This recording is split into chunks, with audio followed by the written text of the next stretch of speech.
Guys, Yard6, welcome back to the channel. So we're going to talk about safety. That's one of the questions that we get here on the channel. You know, a lot of guys are family men, a lot of guys are dads, you know, moms, and are looking for a good gun that they could carry every day as a concealed carry, home defense, go to work, whatever, but they are concerned about that safety because they have children or because they're not comfortable with the weapon. So I'm going to tell you a couple of things what I think about the safety. Overall, I don't think it's a huge deal. I prefer not to have a safety, but let's go ahead and hit the table and let's talk about it. Alright guys, so we're going to talk about safeties because it's one of those topics that a lot of guys talk about, and one of those things that a lot of guys said, hey, if I find a gun that have a safety, I'm not going to buy that gun. And I got to tell you guys, I think safety has a place for some people out there. You know, some of you guys may be family men.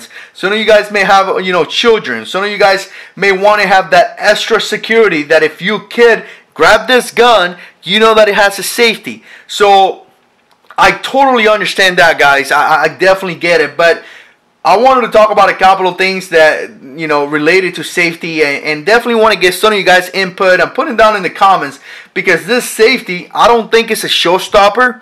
I don't think the fact that you have a gun with a safety is going to be you know, it's going to be something really, really bad, but could definitely delay you in some type of confrontation. Now, I got two guns here just to show them.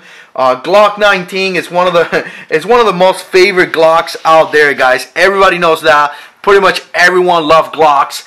Glock 19 is one of those guns that a lot of guys get, mainly because it's a gun that could be utilized in multiple applications. I mean, we're talking about home defense. We're talking about go-to-war pistol. We're talking about concealed carry. This is one of those guns that if you don't have a lot of money, you could buy this gun and you know you could use it for multiple applications.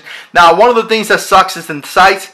This one has nice sights already, so that's great. We fixed that issue. One of the things that a lot of guys think is that, oh, I don't have a safety, like the M&P shield up here has a safety. But I got to tell you guys, there's a lot of safety parts in the internal that is going to stop this gun from firing. So if you drop this gun, the gun is not going to go off. And I think that's one of the things that a lot of guys don't understand. A lot of guys think that because you don't have a safety, the gun could go off.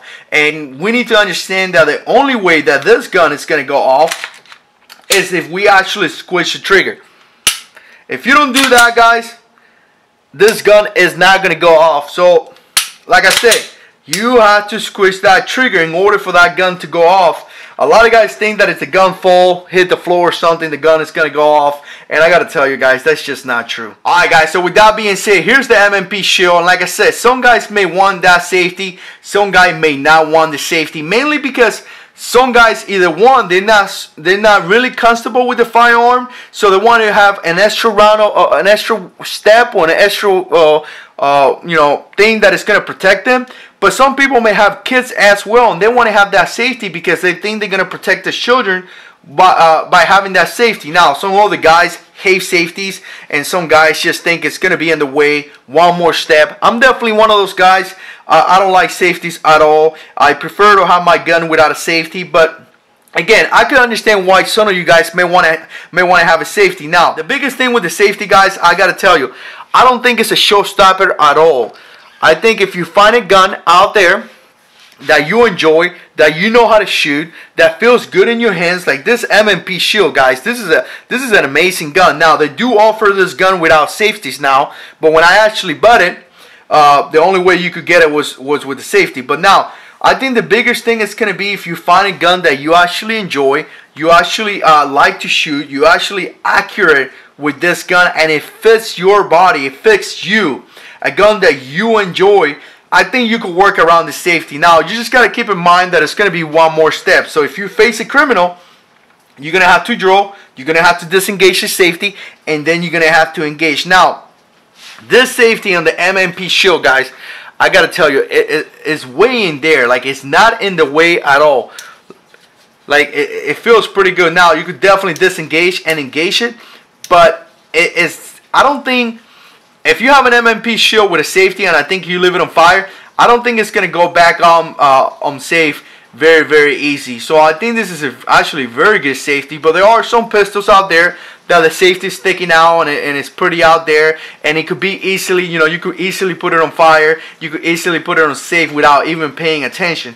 But I don't think that's the case on the M&P Shield. Alright guys, so like I said, it's going to be one more step. So how do we fix this issue? How do we work around this issue of the safety? Because you want to have a safety, you want to have that extra level of protection, because either you are not comfortable with the weapon or you have children. And that's one of the questions that I get asked here in the channel. And I got to tell you guys, the answer to everything: training.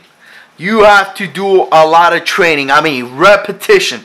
You have to be able to draw this gun, take it out of safety, engage a target. You know, when you go out there in the range, when you maybe you do some dry fire, or maybe you're in a range that actually allows you to do some type of drills, a lot of training, guys. You got to be able to get used to drawing this gun, disengaging the safety, and be able to acquire the target and engage the target. So training is going to be the key. You have to do a lot of training, repetition, until you get it the way you want to do it. Alright guys, so like I say, I definitely prefer not to have a safety like the Glock 19.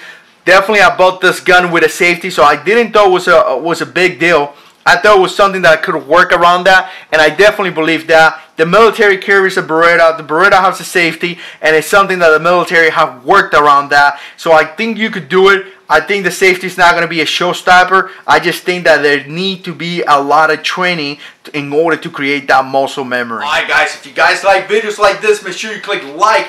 I definitely appreciate when you subscribe to this channel, share my videos, and as always guys, God is in control.